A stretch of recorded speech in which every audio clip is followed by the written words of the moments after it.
Hey, Eric. Hey, Chris. Hey, did you know that we once appeared on a popular JRPG YouTube channel a few times? We did? Yeah, we appeared on Resident Arc. Oh, of course, right. Yeah, and we've never actually talked about that appearance on our podcast. Whoops. They're more popular than we are, so they don't get any extra bucks from us. But if you've never heard of Resident Arc, we're on there for a good... They did a Xenogears. 3 or 4 Xenogears episodes? Yeah, we're on episode, I believe, 2, 3, and 4, and then the final one, which is like 18 or 19? 20, I think. 20, okay. Yeah. Initializing fake. Both of your brains are made of pudding. It's episode 21. Which is out by the time you're hearing this. You can go check that out and watch us in real time on video. Yes. Our faces. In Chris's basement, which is what we're in now, but you can't tell because it's an audio-only show. For you it is, but not for them, the real net. That's right. Would you like to hear some hot sounds? Yes.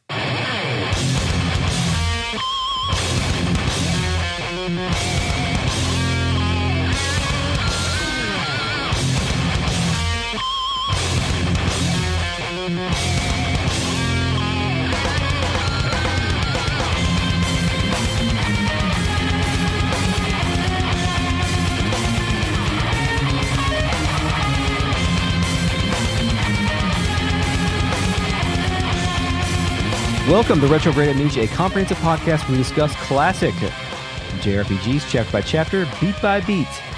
This is our third season of Final Fantasy VIII. If you want to check out our other seasons, you can go do that. They're good. This is our third season, Final Fantasy VIII. Third season Final Fantasy VIII. Third season Final Fantasy VIII. Yeah, I don't do commas. I'm here to deliver information and not punctuation. My name is Chris. I'm joined by Eric. Hey, Eric. That rhymed. That's fucking awesome. Good job. Thanks. We're also joined by the RealNet, a collective of patrons who are listening to us record live. Hello, RealNet. Thank you for joining us. You can also join the conversation at patreon.com/RetroAM. Thanks. Thank you, patrons, by the way. This is always fun. I love how people come out and listen. It's great. We're also joined by the FakeNet, our post-production AI companion and member of Crayman's crew in Panzer Dragoon Saga. Initializing FakeNet. Crayman was wise to leave the Empire. His revolt, while ultimately stacking enough innocent bodies to fill Shellkoof, was a noble pursuit. Is that just a Panzer Dragoon Saga reference, just to keep that in the active memory, in the essence, yeah, in the essence of this of the podcast studio? I could say she crashed Paige's ship. I could say that she was friends with Zastava. I could say all these proper nouns and names that she went to. Gorgias fell on the ship there, got the small dragon out. This podcast will never end until she wrote a Panzer Dragoon Saga. Yeah. Mm-hmm. She killed Kenny. That's in that game. Hook a fucking Saturn up. Let's do it. But Chris, we're not going to Saturn this episode. Where are we going? Space. That's right. Space. Just regular space. Before we get to space, though, let's explore more of the outskirts of Esthar City. Yeah, let's do that. So you can leave the city, and you on the world map, as we talked about, there's like the actual, like an abstraction of what you were just in, but you can't. It's weird to think about, but you're in the city, but you're also not. Yeah. But you can leave on the outskirts, but there's all these other landmarks, marked landmarks on the world map in the fenced-off Esthar territory. Did you rent a car? No, I did not. Oh, I did. I got a space car. It's a cool space car. Yeah. I always get, I had to buy fuel for it, and then if I run out of fuel, do I got to pay for the car to come back? I just leave it there. That's where your car lives. Yeah. I like the idea of you showing back up without the car you rented. Where is it, buddy? It's not my fucking problem. I don't give a shit. Haven't you seen me? I'm Squall. Bam Margera shit. The first place I went to was the Lunatic Pandora Laboratory. Yes. I go in, and it's the building Laguna was in 17 years ago. Yep. A Moomba and a dog are running around out front as Ami is playing? That's what I have too. Okay, excellent. Or Where I Belong. I'm not sure. I didn't double check. Well, I think it's on me. A guy is out here, and he says, that big hunk of rock that was here, I miss it now that it's gone. It's so barren here now. Oh, a big hunk of rock, eh? Yeah. The guy inside says, I'm just in charge of looking after this place. I'm Justin? I'm just in charge. Oh, okay. I'm just in charge. That's me. That's my WCW nickname. That's got a... Hey, FakeNet, is there a just in charge alias for anyone? Initializing FakeNet. Just in Charge is apparently a musical artist. On Spotify, they have an average of 33 monthly listeners. Fucking Oliver Patron. I come around on patrol once in a while with the Moombas. It's still standing there, but they don't do anything in there now. When the research subject moves elsewhere, I guess they move with it. So is this thing just full of Moombas? I guess, like, Doesn't the guy say that he brings the Moombas with him to patrol the area? Oh, he goes with Moombas. Okay, yeah. So they follow him around. They're his worker buddies. I don't know. Like, I thought, isn't a Moomba like a heightened state of reality? It's like the peak of existence for the Shumi tribe. But why do they end up getting subjugated? Or do they enjoy this? I don't understand. I think it's best left as their thoughts and actions are too complex for us humans. As we think of ants, they think of our activities. Perhaps they think it's funny to engage in slave labor. It's like, this is so beneath me, but we're doing it anyway. Yeah. How about this? It's kind of like how a dog likes to just chase a stick. Yeah. And eat shit. Yeah. I just noticed what? Yeah, go ahead. You can't go down to the basement where Laguna was. No. I leave and I notice a big force field around the boundaries of the world map that is an excellent special effect. Yeah, that's we can't see inside of the city unless we go in the right space or something. Space. Yeah. Next, I went to the Esther Sorceress Memorial. Yeah. Salt Flats plays. Weird. It's a huge layer cake shaped smooth face building. It's funny that there are parking spots out front. I know we'll figure this out later, but like, why is there a sorceress memorial? We don't like sorceresses. We didn't like the last sorceress. We don't know how many there have been. If there have been good ones before. If they actually did beneficial things. If like they are responsible for the magic technology that flows through Esther. If there's like a line of secession from the center of civilization, like sorceresses could be, as we think of our myths and legends, right? Like, doesn't Detroit have a statue of RoboCop? I've never been able to discern if that is true. I don't either. I have no idea. It's impossible to know. Without going there. Not even the fake net knows. No. The statue of Rocky real? Who can say? Yeah. Initializing fake net. The RoboCop statue, which is apparently 11 feet tall, has found a temporary home at the Michigan Science Center. I go in and find two guards who tell me to fuck off. Mm-hmm. Next, I go to Tears Point. Yeah, this place is fucking weird looking. Rivals plays. Yes. It's a giant stadium. Yeah, but aren't there like a lot of, I don't know, small monoliths? Is that a thing? Yeah, it's clear that these aren't seating arrangements, but rather square pods, and they go from blue to orange as you get close to the center. This place is evoking the myths and legends and not the future tech, you know? Yeah, this is what Sorceress Memorial should be. Yeah. I think. Yeah, it's weird. You go in the center, and there's a bunch of like adjacent Buddha statues, not Buddha, but like Buddha adjacent, where they're just in the lotus position, all like connected. Yeah. In a circle. Did you get an item here? Yes, I did. It is the Salomon Ring. Do you know what that does? No, I forgot to check. It's a necessary ingredient for Doom Train. Oh. We'll talk about getting Doom Train a bit later, but you can technically now get Doom Train if you've got the shit. So reflect draw point here as well. That's all I got. I went back on the world map. You know what I found? No. Marlborough. Oh, yeah, I ran into one of these guys too. I almost fucking died. Dude, he did bad breath. And then everyone's just spinning, poisoned, blind. I have to turn battle boosts on. What a great random encounter enemy. Like, it's the worst enemy in the game. It's the best because it could completely just fuck you. Yeah. Like, I couldn't heal. Like, I think you are just supposed to die, but I'd Kistis and fucking Squall spinning in circles, and Adia would come to life sometimes and then do a standard attack, a berserk attack on it. It took like 20 minutes to kill this fuck.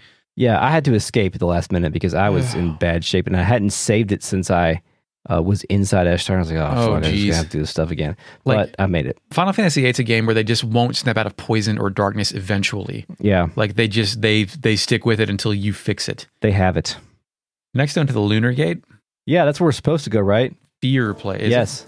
Yeah, that's where we're supposed to go. You ready? Do you have anything else before we go to... No, that's it. Fear is playing. I'm scared. Two cars are parked out front. Yeah, this place looks like a rocket launching place, by the way. Is there a name for a rocket? What do they call a rocket launch? Is it a space station? Spaceport? Spaceport. Initializing fake net. The rocket launching facility at Cape Canaveral, Florida is indeed a spaceport. Okay. That seems like where you would catch your own space plane. Spaceport seems like you would have incoming and outgoing traffic. Yeah, that's true. And the space shuttle lands somewhere else. This is just a place where things are launched.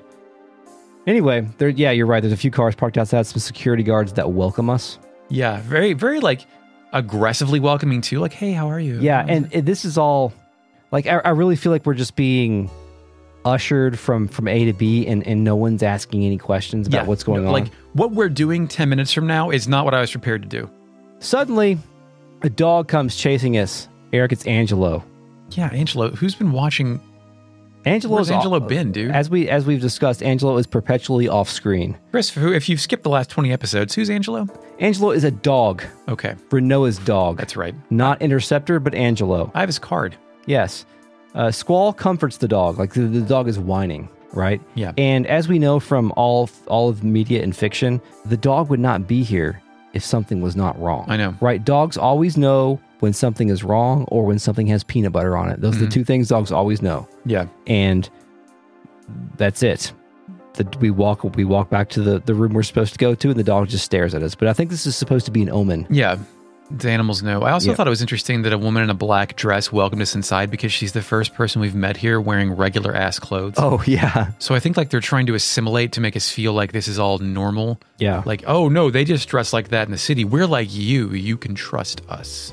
As we move towards the back room, there's a large yellow central tube running through the center of the room. I thought it was a space elevator at first. Yeah, it's a cylindrical elevator. Yeah. Maybe. The Lunar Gate staff asks us if we're the ones taking off. Squall's like, hell yeah, son. And I'm like, do what? Oh, what are we doing? We're going to space? Excuse me? The rest of the gang that were our non-party members are also here waiting. Yeah. We get closer, and he says, distance-wise, it's pretty far, but you'll be there in no time. You'll be there by the time you wake up. Finally, Squall's like, where are we going? It's like, hold on, I have to go to sleep? What? Yeah. The fuck? The scientist moves his arms and does not answer. Instead, he says, let me give you a quick explanation about the whole process. First, we need you to enter the capsule inside this pipe. Here, you'll undergo the cold sleep process. Once this is complete, your capsule will automatically be loaded into the booster. After that, we launch. You should be there by the time you wake up. Leave the rest to staff once you get there. Well, that's about it. I won't say there isn't risk involved. What do you want to do? I don't think that when I played this game as a teenager that the absurdity of this was... I think it was all... I mean, you especially. Yeah. It's a Final Fantasy game. You go to space. Yeah, you go... like, weird shit's going to happen in Final Fantasy games, but like in going to space in Final Fantasy in and of itself is not weird, but the fact that we're just being ushered into a launch pod with no warning is wild. Like, before this, the best technology that we saw outside of Garden was the fucking buses in Delling City. I don't know. Yeah. Or the planes and shit. It feels like, you know how when people invent the solution to a problem without there really being a problem? Yeah. Like, we needed to get this whole, I think the whole purpose for us to go into space is to get a nice look at the moon later. Like, that's the only reason. Yeah. And they had to invent a bunch of reasons to get us off planet. Yeah. Anyway, did you have Squall's 2 responses here because they're great? Yeah. Space. Let me think about it. Or I'll do whatever it takes. Squall is all in at this point, right? Yeah. That he is so drunk on the power of solving Renoa. Yeah. Then we get to pick who goes. But the girl in blue, they never say her name, has already undergone cold sleep and has been loaded in. There's room for one more. They loaded her already. How'd they get here? Yeah. Like, did someone just put her in one of those cars? Chris, they just put a comatose person in cold sleep into colder sleep. Yeah, that's true. She was cold, by the way. The fuck did you all do? She's out. Edia hits us with some dots and says something needs to be done about her powers, so she can't go. Kistis says it'd be too dangerous for the matron to be left alone. Zell volunteers to be her escort, so Zell is also out. You can pick not too sure or trust Zell. I guess, can you be not too sure about that? Did you trust Zell? Can you? I just trust Zell. Okay. Yeah, hell yeah, boy, I trust Zell. Yeah. Zell says, oh yeah, fist pumps. We've come a long way with Zell, but we would have been a little bit more skeptical of trusting Zell. Yeah. 2 discs ago, but now I'm like, yes. I haven't really talked to Zell in about 25 hours, so I don't really have any memory. Squall, don't worry about us. Don't forget, Matron is a sorceress. Thank you. Who'd you take to space? I took Kistis. Me too, because I love triangles. Yeah. Kistis gets in the elevator by herself, says nothing, and gets zapped up to space. Squall just picks Kistis. She's like, yep, in there. LOL, why are we going to space? Irvine says, do it up, Squall. Edia says, don't worry about us, leave it to me. Selfie says, Squall, you will be fine. In retrospect, I wish I would have taken Selfie because I think she would have enjoyed it. Yeah. Like going to space more than Kistis. Yeah. We were then deposited into the rocket ship. Yeah. Or music. It's not a rocket ship. It's a tube it's a fucking pod that they It's a tube they launch, right? There's no propulsion. Seed plays with the bleep bloop noises of computer control. Yeah, I thought at first that this was the inside of the rocket that we were on, but we're not. We're just we've been launched in individual pods. These are the guys on the other side of the of the gate, I guess. We then get 3 scientists click-clacking and talking in a gold and turquoise control room. Yeah. All capsules in place. Conditions inside the capsules are normal. Boosters on standby. All systems normal. Launch error correction +2. Orbital correction -1. Corrections complete. Go. Clear, clear, clear. Initializing fake net. CG cutscene. Yeah. The camera pans down from the lab, exposing the turquoise space launch tube below. It's a huge mechanism almost shaped like a gun. English is written down the right side. UPS unknown, and then gently up in the limit of the way. Do you know what it says in big letters, though? No. Tin Can Shooter 05. Really? Yes. That's cool. The thing loads the pods in a revolver barrel and fires at a 45-degree angle, creating multiple sonic booms and smoke contrails. In 3 bursts directly at the moon. A fire plume follows the trail of chemicals as the camera pulls out to a side shot, revealing 3 distinct barrel terminals for this activity. Apparently, they do this shit all the time. Yeah. The pods against the pink and blue sky make their way to the moon. It's cool. Yeah. It's a pretty nice... it doesn't make any sense at all. No. But, I mean, if you think about it, how much money do we spend putting that shuttle up there every time? But if we just had, like, a space base that could catch space pods and people could survive the fucking velocity of not being splatted, maybe that's a good idea. Well, you'd have to have we seen the nets yet? Do we see No. those? Okay. Because that's fucking cool. Yeah, okay. We'll get there later. There's technology that's part of this process that does not exist in real life. Well, that we know of, man. You never know, man. That's true. Back in the lobby, Zell says, man, I hope everything went well. Selfie, ever the optimist, thinks we'll be fine. Plus, she just told us we'd be fine. Yeah. Irvine, who doesn't know shit about anything, thinks we're in good hands. Edia wants to pray, Chris, for our safe return. Who's she want to pray to? Pray to God. Is there a God? Hein. Okay. Sure. Heinz. Angelo howls, then runs out, which surprises everyone. I approach the door and the entire building shakes. Some guy's here, his name is Lunar Gate. What? There's a man you speak to, his name's Lunar Gate. Oh, I thought it was like, okay, yeah. He says, what was that? CG cutscene. Yep. The gang rushes outside. The camera cuts to a ground-level view staring up at the sky. An Independence Day looking-ass rotating spaceship has blacked out the sky. In the center of the ship is a multi-pointed star symbol.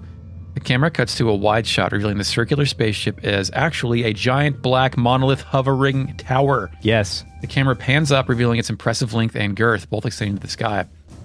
In the center toward the top is the Moon and Star Esther logo, but with a new hand-type tentacle design on the bottom left, and it's dripping blood. Ew. The logo is also now 2 circles on top of each other, suggesting one moon has eclipsed the other. Symbology, Chris. It's now evening. Heraldry. Yes. Zell talks. He says something great. Yeah. What the hell was that? Okay. It's humongous. Irvine wonders if a city was in that direction the thing was heading. Selfie says, oh, Dr. Odine might be in trouble. Eddie also thinks Odine, the only other person here we know, might know what's going on. We form a party with Zell and Eddie. Did you pick Selfie or Irvine? I picked Irvine. What level is he? I don't know, 32 maybe? Selfie's level 16. I pick her. Wow. Yeah, I think my stuff is like 22. World map. Blue fields play as I run back to S-Star, but I guess you had a car. Yeah, I had a car. I still had like 4 fuel left, so Okay. I made it back. I got a little bit confused with the landscape here, and I got lost for a second. Yeah. But, eventually found my way back in, yeah. Encounter rate here appears to be strong. I have now slaughtered 100 Mesmerize Cool. and have revolutionized the horn trade. Yeah. You can cut their horn off. Yeah, it's weird. Chris, hey, Mesmerize, they sound like this when they come out. And like that when you kill one. How about that? Hey, thanks. Hey, what do Marlboros sound like, by the way? Oh, I don't know. Introduce Cigarettes? The Parasite Eve ashtray count. Okay. Back to Esther. Yeah. Seed plays. The guard just outside of the gate doesn't know what the hell this thing is, but No. he notes that it has Eshtar's symbol on it. But he's never seen it in his whole life. People Yeah. nearby are scared and want to go home. And a lot of people, NPCs, now have different dialogue. Yeah, but in general, no one knows what the hell's going on. No. Well, Yeah. some people do, I think. Yeah. On the save point screen, there's a group of 3. One thinks this thing sank 15 years ago. Oh, I missed that person. Another says Lunatic Pandora. It reminds me of Esther in the old days. A third says, why now? The next screen, presidential aides here. He says it's a major problem, Chris. It is. Big time. he says, it looks like it's going to come for this side. This side of what? Like the city? This war? Is this a spaceship? I think it's more ominous than a spaceship. It is more, we're meant to think it's a spaceship, but it rose up out of the ocean. Yeah. The presidential secretary says the president is not in today, and that's very bad timing. Of course he's not in. Yeah. Next screen, someone is there and they say, that again? Meaning this is not fully unexpected or it has happened before. So there are some old people here, like, you know how a quarter of all Americans weren't alive when September 11th happened? Right, And that fucks you up and you're like, what the fuck? Yeah. It's the same thing. Yeah. A lunatic Pandora incident of some sort. Of course. Outside the palace, the sentry wonders if they're going to be all right. Someone wonders what the crazy doctor is up to now. Someone says, it looks like that thing that was studied in the lunar lab. Can that be it? The palace is empty. Next screen, researcher says, something is definitely wrong. What in the Sam Hill? Sam Hill is going on? Chris, what's Sam Hill? I've heard the expression, but like, what is Sam Hill? I thought it's called Sam Hell. Sam Hill. Fake net, what is it and what's it called? Initializing fake net. Sam Hill is used in exclamations as a euphemism for hell. Etymologist Michael Quinion and others date the expression back to the late 1830s. They consider the expression to have been a simple bowdlerization with an unknown origin. I always thought it was Sam Hell. I too say Sam Hell. This has corrected me. Nonetheless, Maybe. I have no idea what it means. Next screen, a soldier here recognizes it. Says experiments were conducted on it a long time ago. Did you go to the shopping mall? I did not. The kid wants to buy more stuff, but mom's freaked out and says, come on, we're going. Oh. This is the second installment of Shopping Mall, Mom and Kid. Yes. Look forward to the third installment later. Thanks.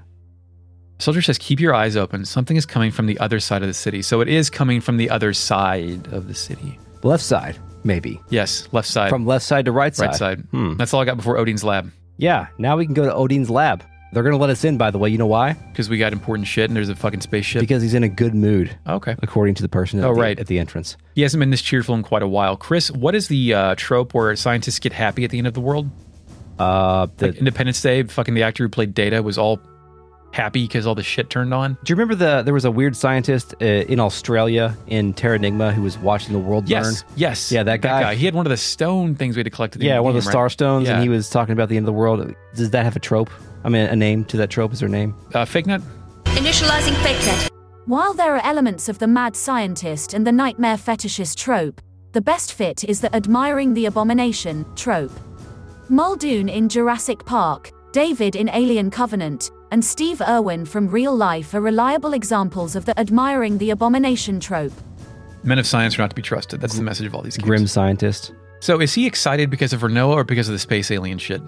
I think he's probably a little bit of both, because it feels like there is a maybe not by design, but it feels like there's a scenario coming together. Because like all Dr. Odine cares about, right, is just understanding the ancient secrets in the technology and whatnot. Like he wants to research sorceresses and whatever this thing, moon paraphernalia, whatever else we've got going on. He wants to just understand the nature of all this stuff. What's the most video game you're looking forward to right now? Me personally? Yeah. Fuck, man, that's a hard question. You know what sucks, Eric? Having to think of stuff on the spot on the podcast where you have aggressive notes? Not looking forward to things. Finding no joy in anything, but still consuming products and buying them? Eric, I don't have anything. I'm not looking forward to any video games. There's none. I don't give a shit about any of them. Like, at least I don't give a shit about any of them. any of them that are coming out. Like for any of them, I can wait, right? Because I've got a huge backlog. So yeah, we go in and get on the teacup ride. We get out, exiting to a small room with a green carpet. I feel like we've been here before. Odine's talking to someone. Says, "Why is Lunatic Pandora here now? Who is moving that thing?" The assistant replies, "Galbadian, sir. They're the ones who salvaged it. We must sound the alert in the city now." Chris, fucking Galbadia. Who's running the show over there? Fucking Galbadia. What is that? What? Fucking the President Delling is dead. Oh, who's running Galbadia? Yeah, Edia is not the sorceress anymore. The garden guy, Martine, is just camped out in Fisherman's Horizon. Eric at Cypher. Oh, man, I thought you were going to say the hockey team. Oh, yeah, the Monstars. Yeah. No, the Monstars, what are they called? Slappers, the Slappers. Monstars is the Space Jam. Yeah, thanks. Odin says something curious, though. It will not attack us. Esther is not the target. Yeah.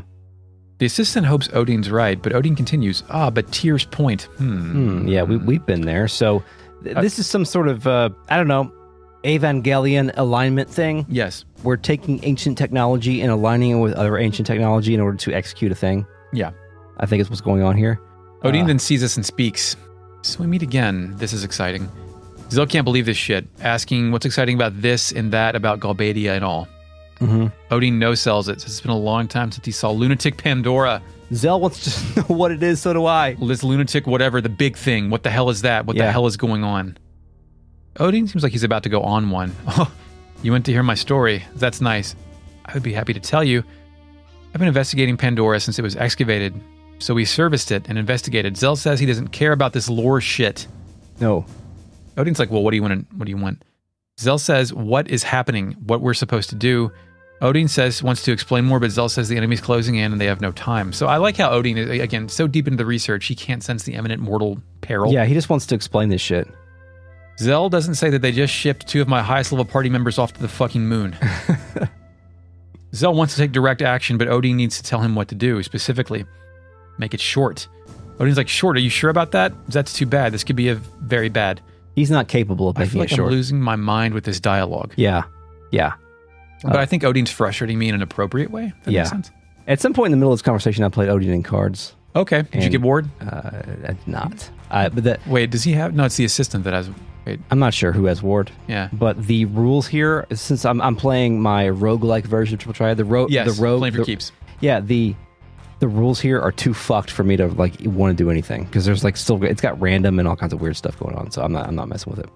So then Odin tells us what to do, and I wrote all of this down, but I don't know that there's any point in reciting all of it. He tells us to look at his battle map on the floor. Yes, we look at a map, and we gotta. There's the spaceship is flying overhead, and we have to intercept it at a certain time at different points around Esther City. Yeah. So what we're doing, because we're in the future, if you're in the past, you get out your Diablos and turn off all encounters. Also, it's funny, can you still switch junctions between your moon boys? Yeah. Okay. Well, you turn off all encounters and just go to the very first meeting point by where you get the Combat King. This is another implementation of the like seed battle plan mission structure stuff, which I think that this actually did, like where you intercept it does influence your seed rank at some point. I don't know when you actually cash that in. Back that thing out already. Who gives a shit, right? Like this is unpaid. This is like a system that was that's in the game that is not necessarily, you don't necessarily need to interface with it. So you're right. The explanation is way harder than it actually is. Yeah, this thing's moving in a straight line across the city. You have 3 opportunities to jump on the fucking bus. Yeah. Please catch the fucking monolith bus. I rode the bus all freshman year. Tark. Yeah. Cool. Odin gives us a map and says the next problem is he wants to talk more. The culprit is not Galbadia. What? That's what he says. He says the culprit's not Galbadia. Oh. I thought he just said it was Galbadia. You can ask him some shit about contact points, but also about Lunatic Pandora. And he says, oh, so now you want to know. You know that monsters falling from the moon? No. Not very often that it happens. You don't know? Oh, Pandora has an effect on the moon. Maybe an immediate problem rather than Galbadia. Tears Point and Lunatic Pandora together will maximize their effect. Oh. That actually is pretty helpful, right? Yeah. Also, I'm not talking like he talks. I've eliminated all Z's and V's. We did enough of that during Chrono Cross.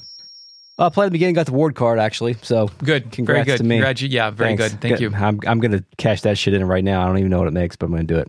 Is it too late in the game to get lore on where the monsters come from, or is this good? This is fine. I mean, has any other Final Fantasy ever explained why the world's infested with fucking squirrel magic missiles? Not as directly, I don't think. Yeah.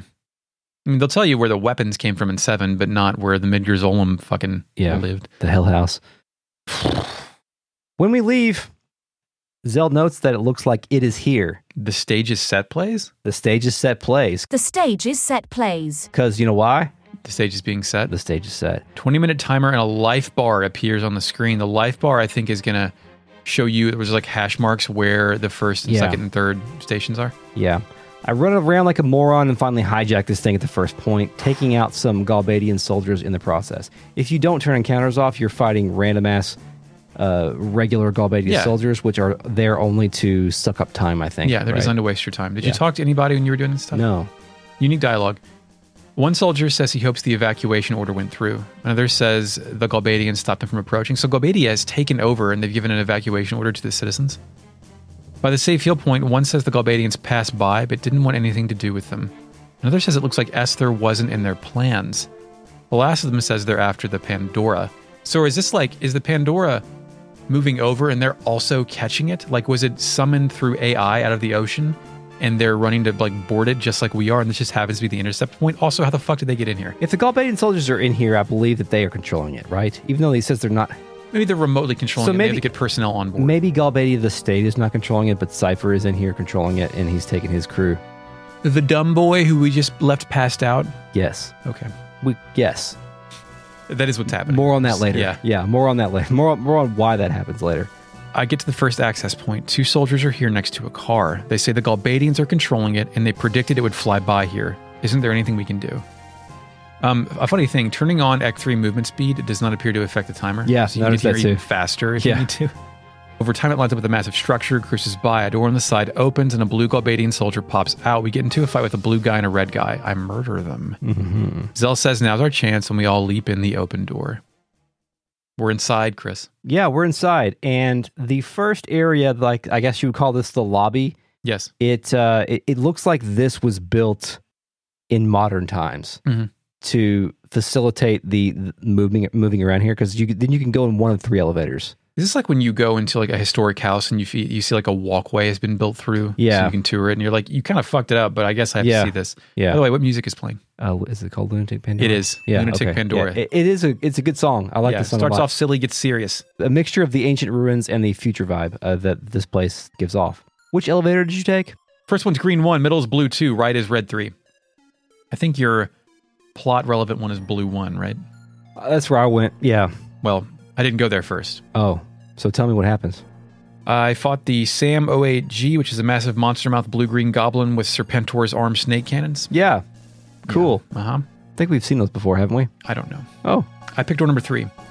It's an emerald cavern, not dissimilar from the area we explore as Laguna. It is the area we explored as Laguna. Yeah, we're digging it up in his time. We heard about that this place was excavated, I think, from Odin. And if you recall the Laguna Dream, the place was called, if you went to the save menu, it was called excavation site. So there's the one-to-one right there. Yeah. I go Which right. we wondered like what sort of ancient technology, and I had honestly at that point in time I had no idea what that could have been. I didn't know if that was some sort of, myths and legends. Yeah, but here we are. I go right and head downstairs. To the right is a massive hole, but I can't go in. I mash X and get a love G. A love G. Love G. This won't. Yeah, do you know what that does? No. Me neither. Fake net. Initializing fake net. A love G raises compatibility with all Guardian forces. I wish for a noble podcasting night to love me. This will only be open if you picked up the old key with Laguna, the thing he kept dropping. Yeah. This also applies to some more doors. I go left and I start seeing the boulders I blew up to make walkways. Cool. In the doors I open as Laguna, I got a power generator, a silence draw point, and a phoenix pinion. Combat King 05 is on the ground when I travel in further. I already bought this in Esther. Shit. At the end of the hall, if you pick up the old key, there's an ultimate draw point. Oh, wow. So this whole elevator 3 is optional, but if you missed it here, you can go back later. Yeah, I was about to say, can I do this later? Yes, I went the exact critical path and didn't get to explore anything, so by mistake. 2 just hooks back into 3 if you go in 2. I fight a GM52A, gold hallway. I mug a missile from it, which is hilarious. Mug a missile. Mug a missile. Then let's go into door 1. What'd you find up there? I found, again, I noticed, this is the first time that I noticed that we were in the Laguna excavation site. But I took the first left, which I was immediately assaulted with a crazy-looking contraption, some sort of futuristic totem-looking thing. I thought we were about to do a boss battle, but it just wipes us away. What's it do? Blasts us off the fucking roof or something? It was weird. It was very disorienting.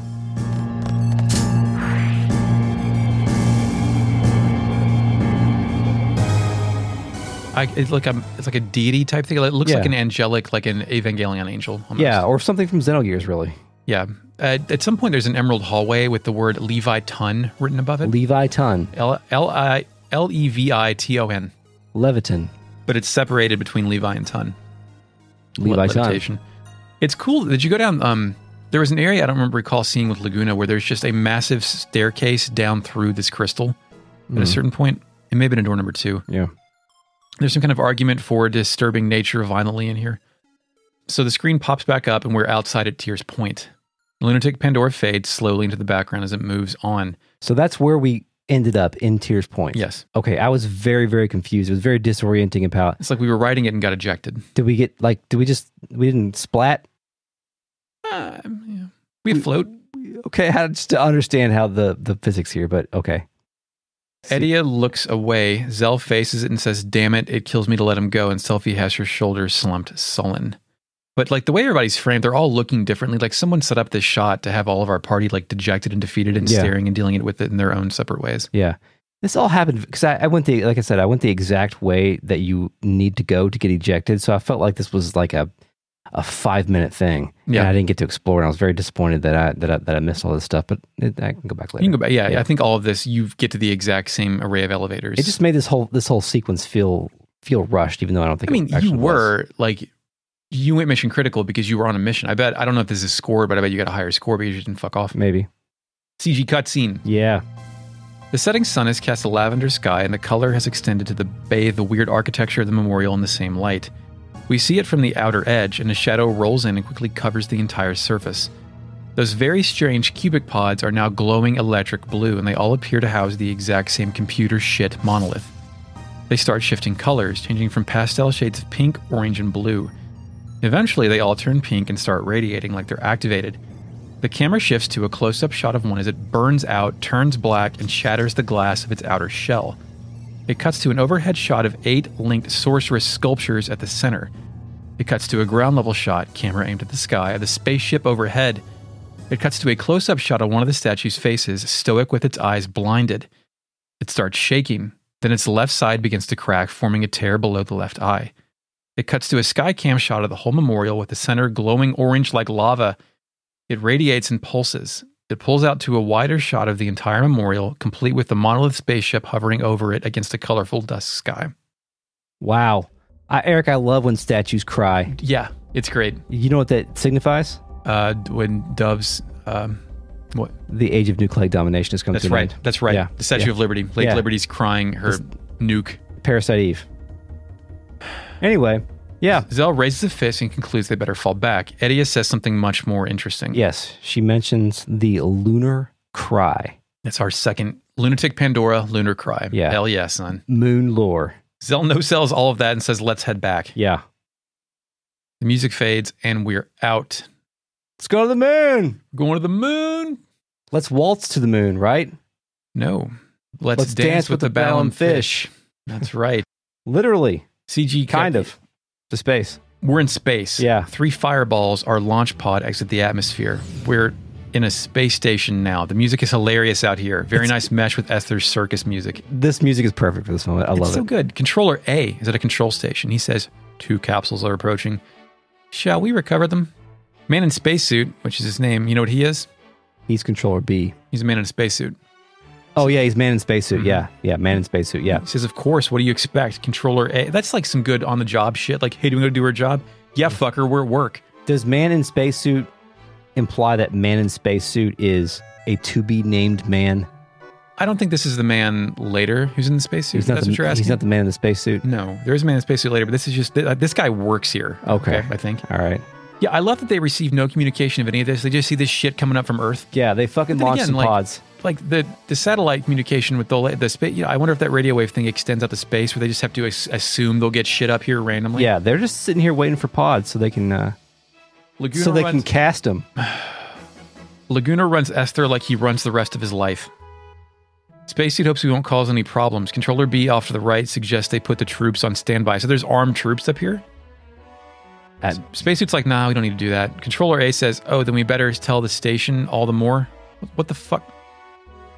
Controller A says the capsule recovery team to initiate recovery, and the fucking guy in the spacesuit says, thanks for the vote of confidence. Why do you always play me like that? I'm going to go check up on Adele. Yeah, that was upsetting. Dude, this is brilliant. Total fucking bullshit to disarm the player, then the drop that Adele is up here too. Yeah. That's great. That's why all these people are up here. Did not know that Adele was sealed up at the moon. Why'd you all put her in space? Eric, I love sealed secrets. Me too. I love Evangelion, so I love sealed secrets. It's like Lilith or any of the fucking things. The key of Nebuchadnezzar. The key of Nebuchadnezzar. CG cutscene. CG Nebuchadnezzar. CG Nebuchadnezzar. The camera, that's such a funny word. The camera opens on a wide shot of the circular space base, a series of mechanical spider contraptions all in line, magically transformed to transparent non-green force fields. Like 100 of them in a row, it cuts to a moving camera shot of our pod traveling through space with the camera spinning around to show it heading toward the station at 1 million miles per hour. An array of 6 of those green transparent panes are visible in the distance. So there's like a lot of these things to like catch any possible trajectory. Mm-hmm. The pod makes contact with a line of pads, slowing down slightly with each successive impact. It sounds like a muffled, popped bubble wrap as it collides with 2 dozens of them as the pod comes to a stop. It hits the final pane, with a red mesh inside the green catching it like a small net. 2 astronauts with jetpacks begin to approach the static pod, and 2 other astronauts cross in front of the camera, manually transporting yet another pod across the screen. One points toward the station while the other nods their head. They make their way toward a collector ship, a spider-looking thing with 6 legs, each constructed to transport 1 pod on each leg. They lock into one as the camera pans over and then up, slowly revealing the massive scope of the entire space station. The triangular fins are spinning in space, and its core is a golden long boy pyramid with red paint on its rim. It fades out to a wide shot, showcasing all the golden arms of the station, as well as dozens of unused green pod stopper pads. The yellow fins continue to rotate in space, and the scene fades to black. Chris, why is the space station rotating? Why is the space station rotating? Why does any space station rotate? Do they really rotate in real life? I mean, they're falling through. Why does any space station in the fiction rotate? Oh, because it needs to look cool, I guess? That is the first reason. There are 2 reasons. Okay, I don't know the other reason. Centrifugal force simulates artificial gravity. Oh, okay. There you go. I don't think our space stations are quite that equipped, and they don't give a fuck about gravity up there. But now, do you remember we talked about this in our Star Ocean miniseries, patreon.com/retrowm, but we talked about how the game's lack of transitions from one location to another when we were doing things like riding boats. Yeah. How it just would just blink to the next town. Mm-hmm. This is the opposite of that. This $100,000 CG cutscene. Yes. This is how, think about how much different this entire encounter from Earth to the lunar base would feel if it just faded in and faded back out. Like if it went from that and then it gets to like a docking area and Squall's pod's opening up. Yeah. Like that's all it could have been. You're right. They spent, $200,000 or whatever it was to animate this to flex. I mean, we're Final Fantasy. We are pushing the bounds of what an RPG is, and here we are. Fucking look at me.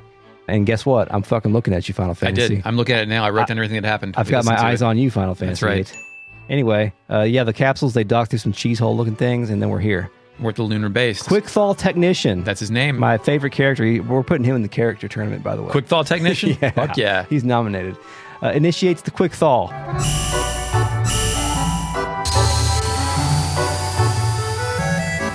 It's going to feel a little itchy, he says. When it's done, Squall, Kistis, and Renoa float up. The colors also return to normal. It's like piss yellow when it starts out. Yeah.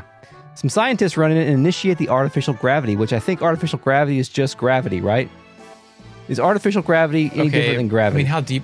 You know how gravity is like a theory and not an actual thing we can fucking prove, but it's probably by centrifugal force of the Earth rotating around, like when you put water in a bucket and shit like that and swinging around your head. So we're creating it artificially, but I think since the Earth moves naturally, wink, wink, that it's natural gravity, whereas the space station made of man-made components is spinning, it is artificial gravity. It's not real gravity. They could increase it or decrease it if they wanted to, whereas the Earth's gravity is consistent and constant. I'll take it. Thanks, Eric. You're welcome. Squall says absolutely nothing and asks no questions before delivering the letter of introduction from Eshtar's ambassador. I feel like I missed 45 minutes of plot. Like, he just walked, he's like, hey, dude, Squall loves giving people fucking letters. Yeah, that's true. It doesn't even matter that he's been sent to space. He didn't know space existed 5 minutes ago. No. Or that we were up there. Yeah. Speaking of forgetting things that are important exist, Renoa's body is just floating. He's not just tending. Fucking there. Yeah. Speaking of that, the medical staff who is standing over Renoa's limp body asks if she's 17, 18? Is she dead? Is she dead? He literally says, is she dead? That's the second. Sid said the same thing. Yeah. She dead? What the fuck? Squall hero swipes and tells the medical staff not to touch her, but they're the medical staff. They have to touch her, Chris. They're tending to the unconscious person we're taking up here to fucking... What? Don't tell your Why do we take Renoa to the moon? I moved toward Renoa and some dude named Piet. Yeah. Piet says we'll talk in the med lab. Yeah. Squall piggybacks Renoa once again. It cuts to a camera on the floor shot of a space station with an arched glass roof. Piet enters the nearby door and we follow. We then get to a hospital room. There's one long chair bed and some stools near a touchscreen control panel and a gamer chair Yeah. next to another control panel. I thought it was a future hospital bed, but okay. Whatever. We're not staying here for some reason, as Piet tells Squall to take Renoa into the next room. Yeah. I'm like, we're in the hospital room, dude. Yeah, this is where I noticed that the lunar base doesn't have the standard kind of sci-fi look. It's not all gray or white or sterile looking. There's accents It's of used space. Yeah, yellow and dark green a few spots. It looks nice in design. Maybe I the like it. son of the original Esther designer, keeping some of the yellow, but also making practical rooms. Yes. Okay, next room over, we have a top-down view. Yeah. Pretty cool view. We see Squall placing Renoa in the bed or pod or whatever.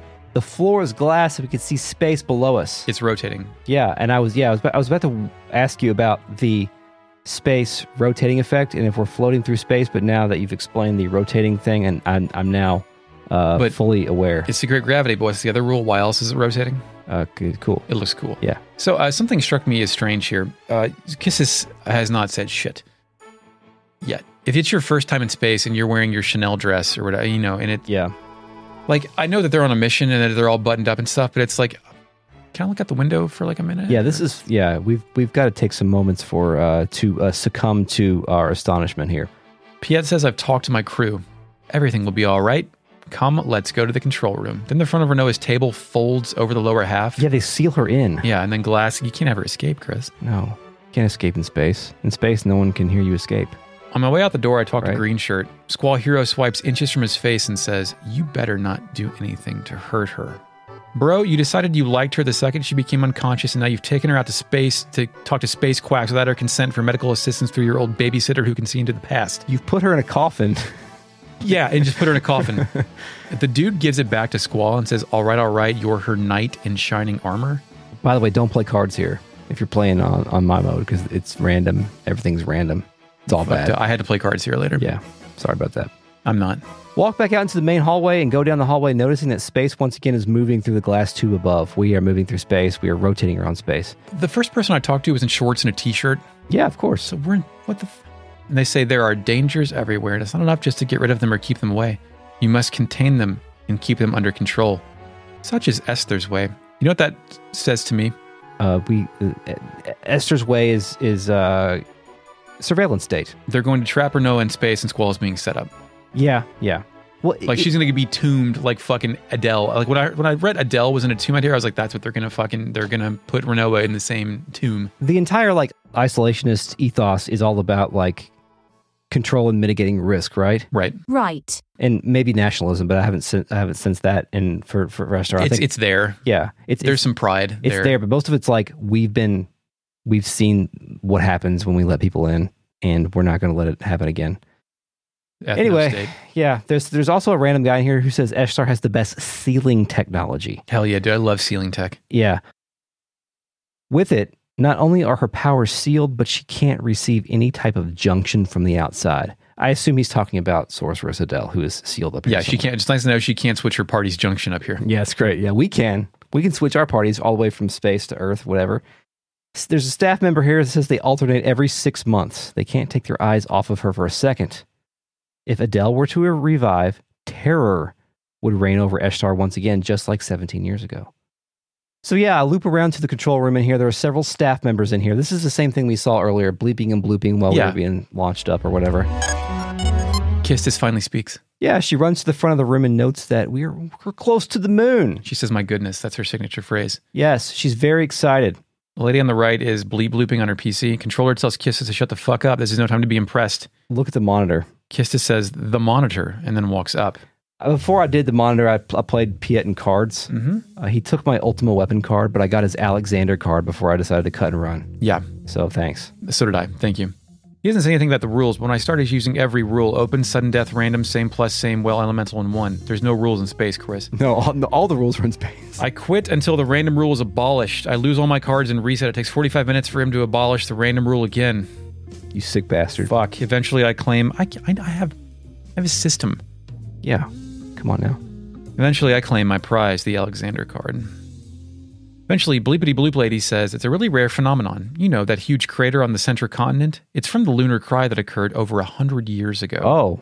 It supposedly wiped out a city there. The controller says the monster's behavior becomes abnormal when there are irregularities in the moon. and the planet's gravitational forces. I guess they're affected just like the tides are by the moon. Oh. Moon tides.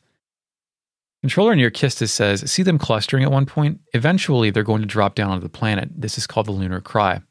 By they, he means monsters, I guess, Yes. right? Okay. CG cut scene. Yeah, looking at the monitor, right? Computer, yes, we walk up to the monitor. A computer camera with all kinds of computer graphics is showcasing a square of the silver cratered moon. Pockets of red fog are visible all over the surface. A viewfinder in the UI appears and zooms in on the red fog square. The red fog is still out of focus, but it's clearly moving, almost crawling. It isolates an area and zooms in again, revealing tiny blobs inside the fog crawling all over the surface of the moon. Whatever this is, it's in packs, and there are millions of them. It's like when we found the mitochondria in Aya Brea's blood. Yes. It's like really, It's very similar. Really similar cutscene. Squall's taken aback and thinks, the hell is this? Kistis reads his mind and tells Squall, monsters. Yeah. Controller tells Squall the lunar world is full of monsters, then asks if he learned this in school. And I said, my teacher's right here. She Yeah. didn't tell me shit. They're suppressing this information. The controller says, you can see the monsters are gathering at one point. History is about to repeat itself. The Lunar Cry is starting. Piet's like, yo, Alone's upstairs. You don't want to watch this. Is it better or worse that it's all being thrown upon us right now versus being seeded throughout the game? I love it because it increases desperation at a critical point. Like we've got, Renault is fucked up. Edea might be a sorceress. We're in space for some reason. Our party's separated. We went on a mission to take over Lunatic Pandora and got ejected out by fucking magic. Yeah, a lot's happening. Now the monsters are gathering in space on the moon to cry onto the surface of the fucking Earth. Dude, this really is the Final Fantasy. This is the Final Fantasy. Wow. Yeah, I mean, it makes sense from a narrative perspective because no one knows shit about Esther in the past, for at least for 17 years. Including us. By the way, we didn't point this out, though, but the 17 years is also the time in which the satellites went out and shit. Yes. I think we get more on that later. Yeah, but, in just a second. But yeah. Also, that's how old Squall is. Do we know why Alone's in space? No. Did we know that she was up here before we went, or they just sent us to fucking space? They never really told us that she was up here, but the reason we're going up here is to meet her. Right, okay. So, like, when they said, yes, you can meet her. This is what they didn't tell you. They meant, yes, we'll take you to the moon to meet her. Right, okay. Fuck.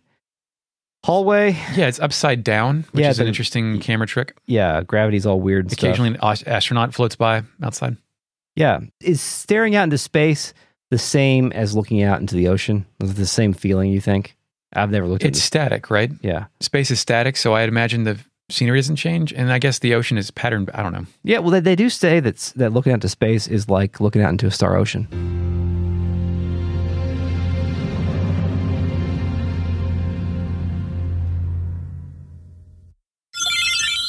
I'm going to play the podcast and music there. The researcher speaking to a woman and says, our president goes out to conduct the space inspection personally. 17 years ago, Esther was a country ruled by the evil Adele and feared by many. The perfect gravitational balance between the moon and the stars makes this an ideal place to seal Adele and her powers. Chris, do you buy it? Absolutely. I buy all this shit. Perfect gravitational balance? Yes. Fuck are you talking we about? have to, yes, stasis in the Earth's orbit is the only way we can do it. Yes, And absolutely. then Like, I mean, sorceresses are tough. Moms are tough. Sorceresses are tough. Sorceresses can be bombs. Yes. And then flashes out to space where a massive metal neon balloon animal symmetrical containment structure thing is being approached by two astronauts. Yeah. Our Holy person shit. narrates this. The sealing mechanism is made of special material. It seals Adele's powers and at the same time prevents any means of outside contact. Radio waves, sound waves, telepathic waves, junctions, you name it. The signal from our wave jamming systems are so powerful that it affects radio waves down on the planet. What is this fucking nerve? Yeah, but that's a way to explain why there's no radio. Yeah, basically. Yeah. I ain't never heard any of this shit, Eric. Come on. Something that they don't ever answer, and it's never really clear to me, is why didn't they just fucking kill her? Adele. Why does she need to be in suspended animation? Well, the succession of witches just passed to a new...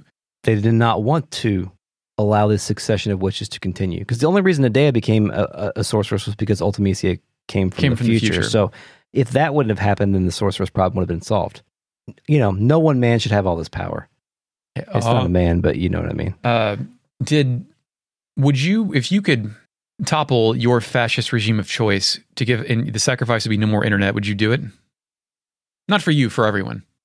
The sacrifice would be no more internet? Yeah. That's our radio wave, right? Who's the fuck about the radio anymore? I do, but... Yeah, you have to do that, right? Okay, yeah. Well, I mean, you have to do that, but like Adele is not equivalent to like a fascist regime. Adele is more powerful than that. A global fascist regime? Yeah. Like what if the Nazis won World War II regime? Yeah, I guess you're right. Space magic? Anyway. They continue. If she were to revive, it'd be a nightmare just like 17 years ago. That's why we're doing everything we can to keep her under our control. Shit. Yeah. And then they say, look, the camera cuts to a close-up shot of the astronaut approaching the center of the structure where Adele is apparently bound. They say, that's the president going out to conduct the inspection personally. What you see out there is his work. Incredible, isn't it?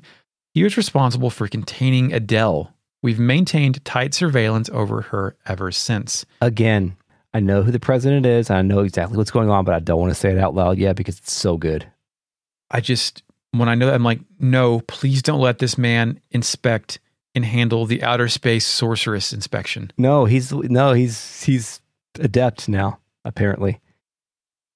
By the way, you can see what Adele looks like here. She looks like she's like Carbonite frozen, right? Carbonite frozen, smiling, wearing Gambit's fucking face mask from the X-Men cartoon. That works.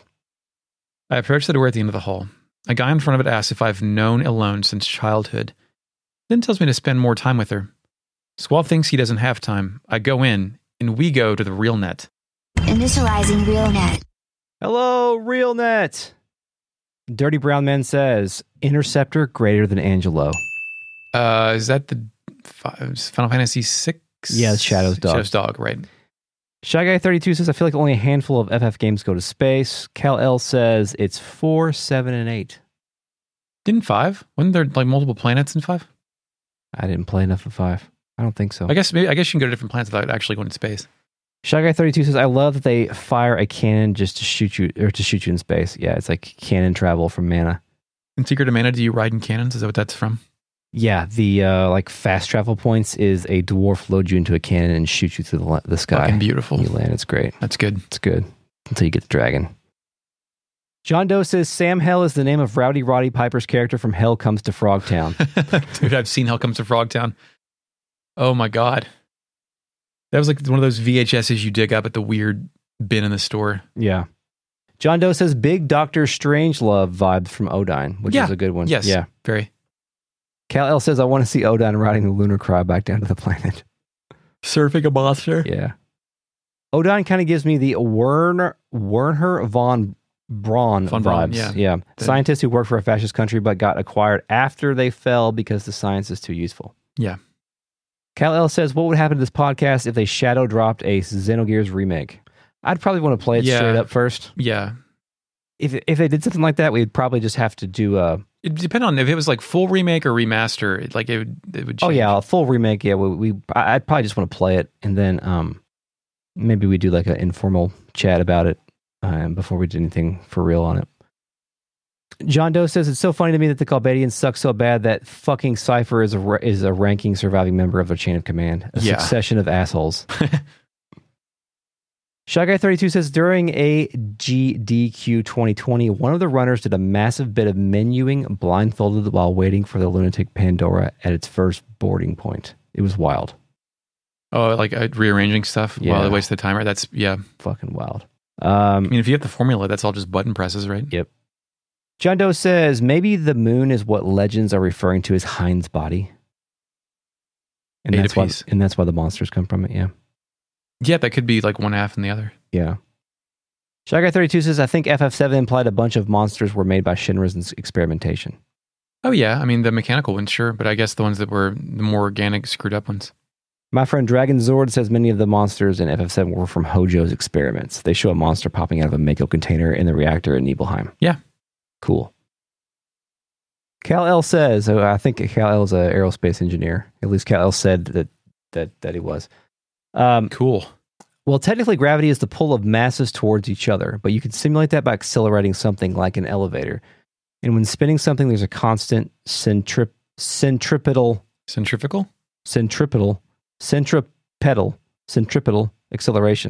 I don't know, I just work here.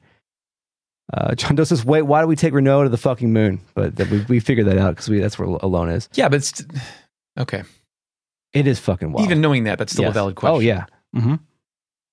John Doe says, oh, right, I completely forgot that his plan at this point was to time travel to change the past, and maybe not the high-tech people have some cool medical technology for my comatose girlfriend. It's worth a shot. Yeah. John Doe says, they're all, it sounds like Eshtar's way is the same as fucking Shavat. They're all, oh no, we don't believe in the death penalty, but then you find out all their criminals are frozen in carbonite. Yeah. Don Draper sold that. They're not dead. They're just suspended indefinitely. Don Draper can sell a lot of shit. Shy Guy 32 says the point where Earth's gravity and the moon's gravity cancel each other out is called the Lagrange point. I knew that because of Gundam. Wasn't that in Xenogears? I feel like we had the fake not look that up for some reason at some point. I may have just brought it up because I knew it from Gundam. Possibly. Shy Guy 32 agrees with our assessment that I thought the idea behind Adele's imprisonment was that they thought Ultimecia could only haunt bodies based on the previous sorceress's death. Couldn't they have just you know how there's no friction in space? Couldn't they just launched Adele out into space? Yeah, just put her in the pod and don't catch it with your net. Don't catch the pod. I don't know. Maybe she's got teleport. How would she get back? Don't know. Anyway, thanks, RealNet, for joining us tonight. Good podcast. This episode has been a production of Retrograde Amnesia, recorded on November 20th, 2021. Thanks, Mark Shepard. for the music. Chris, yeah, you're welcome. Follow us on Twitter at Retro Amnesia Pod. We're on YouTube too. I should mention this, but if you would like to listen in a browser, you can go to retrogradeamnesia.com and listen there, or go to YouTube and find us, and you can listen there too. It's fine. Audio only. Audio only. Audio only. Yeah, it's comments and stuff, though. It's nice. If you like us, tell a friend. Support us on Patreon, patreon.com/retroam. Get early access, bonus episodes, miniseries, voting rights for our next series, which is probably determined by now, and access to the real net on Discord. Email us at podcast@retrogradeamnesia.com. And Eric. Until next time. Yes, we will find the space sorceress and kill her. Go back to sleep.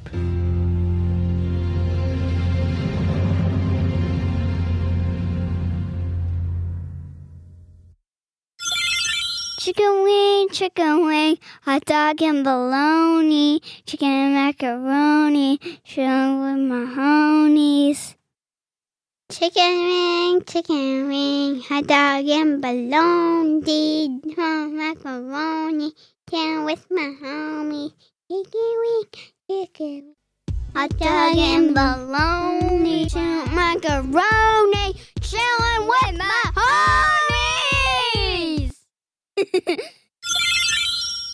Why is this tall? I hate that fucking sound wave. It doesn't even transform. I don't even know why I have it. It looks all right. It looks cool. It's not a transformer. It's just it's an action figure. I do agree that a transformer that doesn't transform is sacrilegious and should be sacrificed to the altar of. Yeah.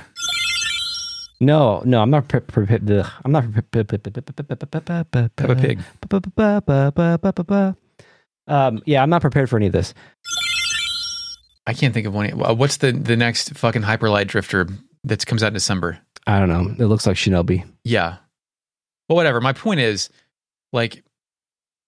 your scenario would have to be engaged if Square suddenly said, we remade Xenogears, it comes out tomorrow. Yeah. Right? That revolutionizes your entire life. And yeah. It's the same thing Odin is happening here, where the shit he studied is finally being engaged. Mm-hmm.